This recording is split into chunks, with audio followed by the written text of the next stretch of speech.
Yan, mega love shoutout sa lahat.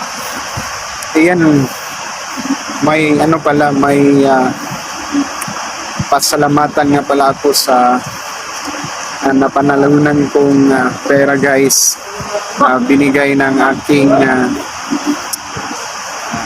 one of my favorite auntie and also akong idol sa pagpaningkamot. Tulay-lain si Auntie Orlin Osorio. So tin, nadawat na dahil ako ang imong ipadala nga ko auntie ganing price sa imong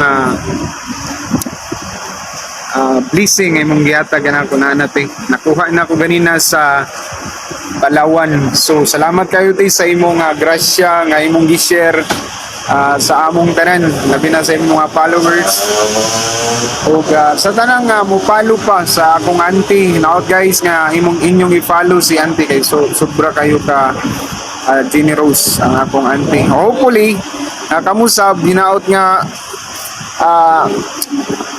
magdinabangay lang ta diri sa atong gibuhat diri sa Facebook or sa Reels. Maraming pira ngayon. So mapasalamatan ko kayo sa imong hinaot nga hindi ka magbago. More blessings sa imong ginabuhi hinaot, mag-aamping kanunay sa imong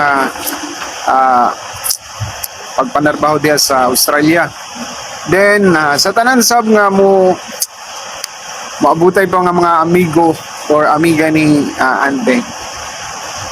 So palya-palo na natin guys, baka kayo na ang susunod na manalo.